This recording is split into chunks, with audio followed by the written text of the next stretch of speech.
Good day to all, comrades and friends. This is Global Weekly News, serial number 8.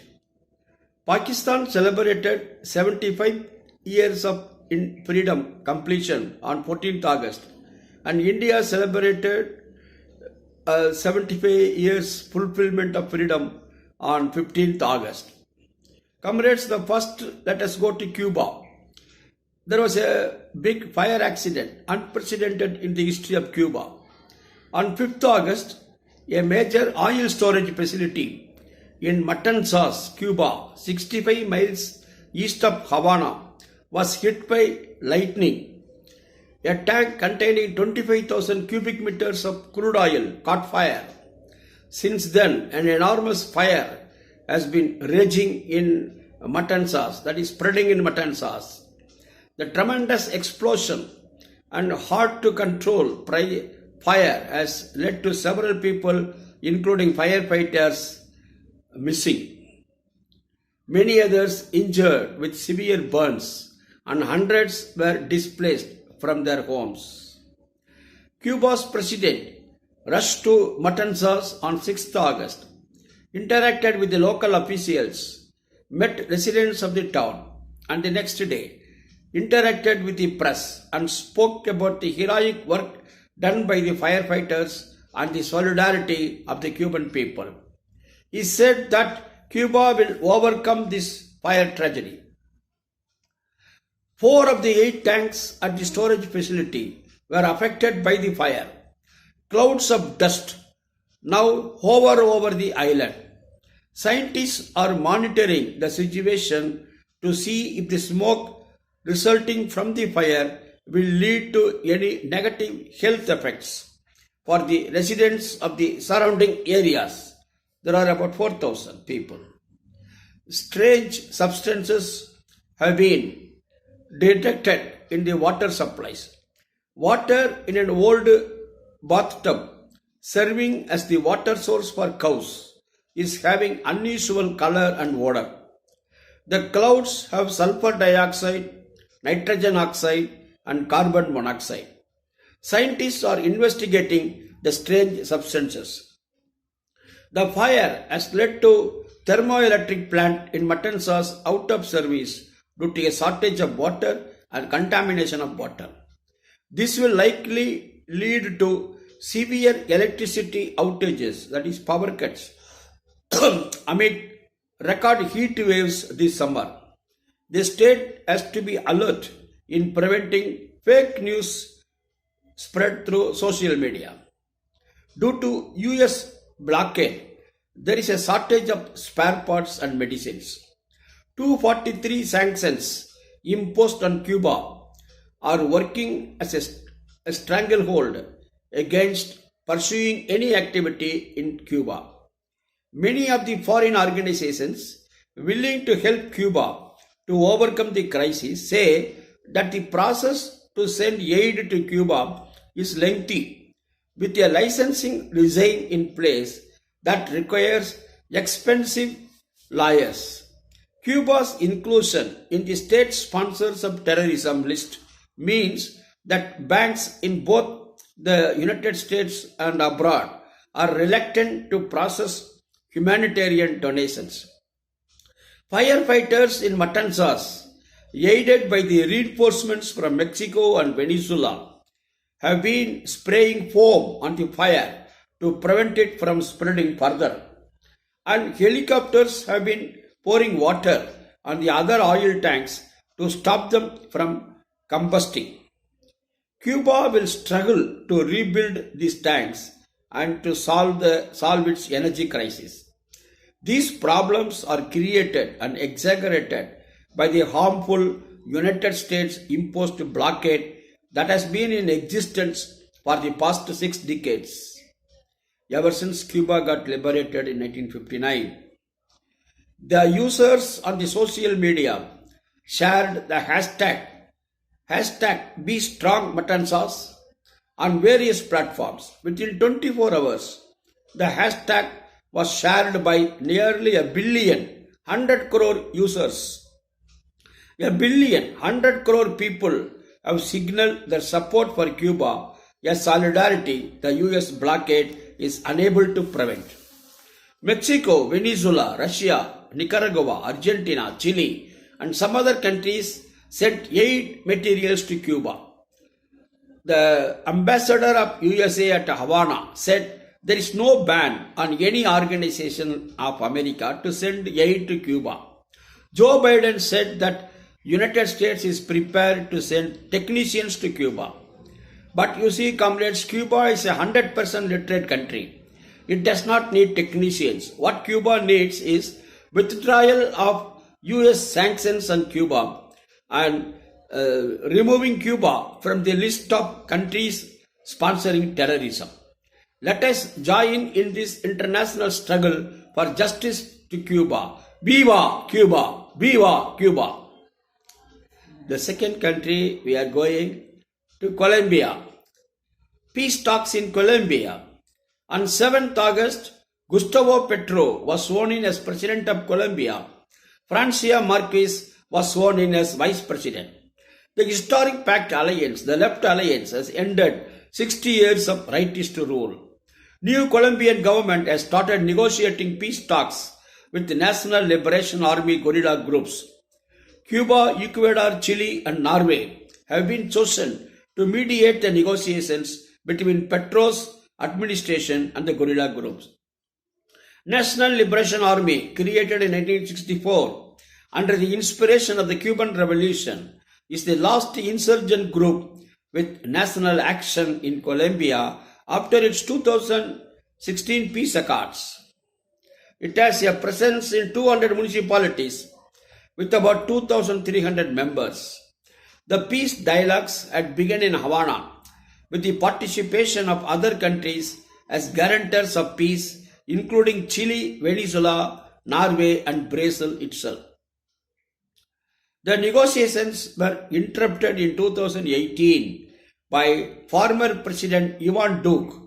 The first talks in 2017 took place in Quito and then in Havana of Cuba. During the elections, the largest active guerrilla group in Colombia announced a unilateral ceasefire as a demonstration of its interest in dialogue. Following the victory of the historic pact in July, National Liberation Army commander issued a statement reiterating its willingness to resume negotiations with the new government so that their results will bring peace with social justice for all of Colombia. The foreign minister of Colombia visited Cuba and met the negotiating team of the Liberation Army. Comrades and friends, let us go to Brazil. Well, in Brazil, there are elections for the president post on October 2nd. On 11th August, tens of thousands of Brazilians took to the streets in defense of free elections and against political violence and to launch the letter to Brazilians in defense of the democratic state of law. The actions organized by the Out Bolsonaro campaign, a coalition of diverse people's movements, trade unions, and civil society organizations have estimated that actions were organized in at least 49 cities of Brazil. The official launch of the letter, which has over 9,25,000 signatures or 925,000 signatures, took place at 10 a.m. at the Law School of University of Sao Paulo. 8 presidential candidates, including Lula da Silva, have signed in this letter. A group of 42 artists published a video reading the letter. Bankers also joined the initiative. In the opinion polls, Lula da Silva, the leftist candidate, is in the forefront, ahead of his rivals, ahead of Bolsonaro, the incumbent president. Fourth, again elections. We are going to see elections in Kenya. In the presidential election in Kenya, Central African country, in 2017, Kenyatta was won, defeating his nearest rival, Odinga. Odinga went to the court against the result. In contrast to international norms, the court has set aside the election. In the second round of elections, Odinga boycotted, and it was declared that Kenyatta won. 1 year after these elections, both Kenyatta and Odinga joined together. They decided to change the constitution. Now last week, elections took place between Odinga and the former Deputy President William Ruto. William Ruto won with a narrow margin. All of them represent the capitalists. They are all supporters of neoliberal policies. Kenya has a demographic dividend.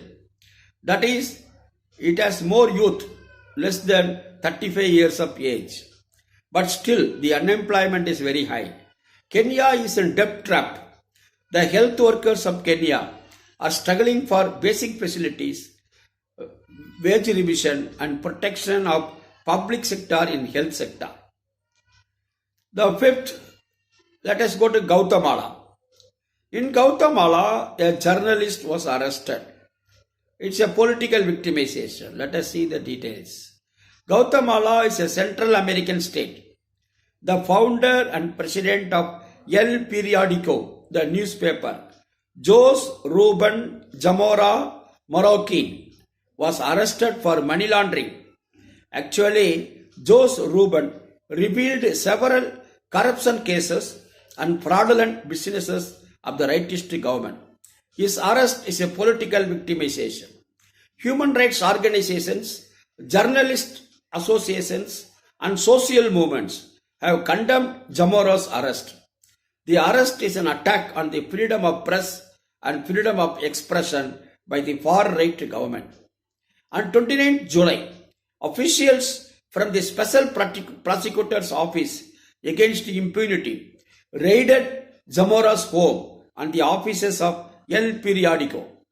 While the raids were in progress at the newspaper's office, the agents of the National Civil Police detained Zamora and transferred him to the court. From there, he was sent to a prison.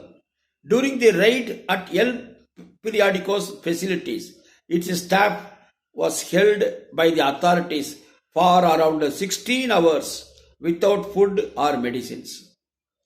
On 8th August, court hearing started. Zamora was present in the court.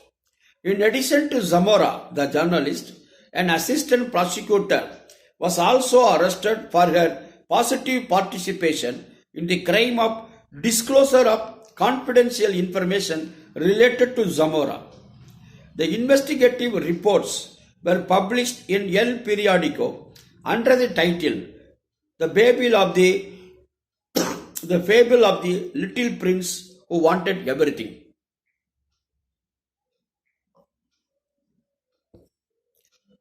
The person referred to is a 33-year-old businessman named Miguel Martinez, who has personal and business relations with the president and also has been dictating the government actions to his benefits.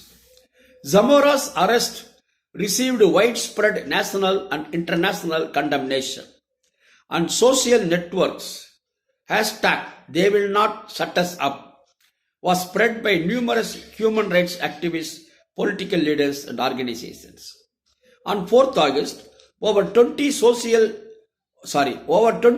civil society, human rights, indigenous, peasant, and social organizations called for national days of mobilization 9th August and 11th August against corruption, high cost of living, in defense of democracy, and in solidarity with the journalist Zamora.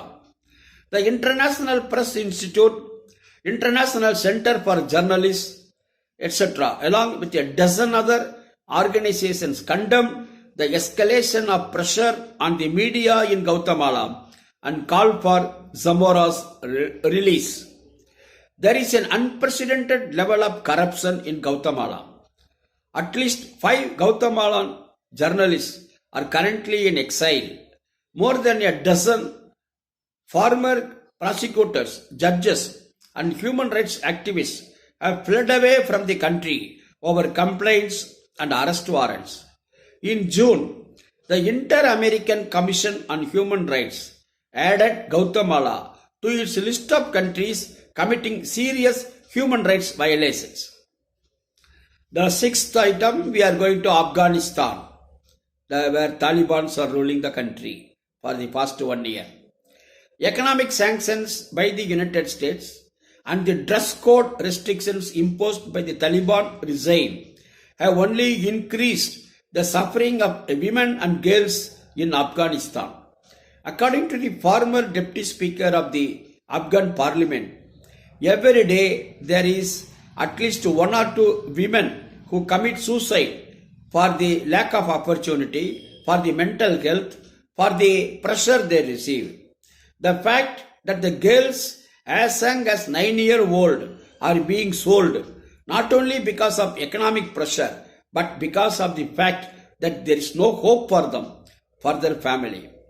As highlighted by the United Nations, at least 20 million, that is 2 crore people in Afghanistan are experiencing hunger. In its report, the Afghanistan Women Chamber of Commerce and Industry stated that close to 57,000 businesses were being run by women in the country. However, following the Taliban takeover of the power in August 2021, a large number of women-owned and women-led businesses have stopped operating. Afghanistan is suffering from humanitarian, political and human rights crisis. Only 1.5 million or 15 lakh girls are in school compared to 4 million or 40 lakhs girls in school in the pre-Taliban period. Several requests by United Nations human rights experts to the US administration to unfreeze the assets of Afghanistan's central bank have been unmet. The US is currently holding around $7 billion, that is 700 crore of Afghan assets, while the European Union has an additional $2 billion, that is 200 crore dollars. These funds belong to the people of Afghanistan. Afghan people have health problems of diarrhea, etc. Due to earthquakes and flash floods, more than 1,000 people died, thousands migrated. The last item, today let us go to Israel.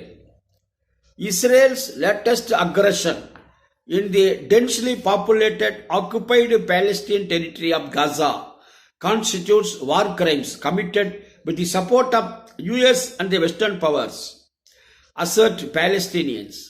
44 Palestinians were killed in Israeli attacks and more than 360 were wounded.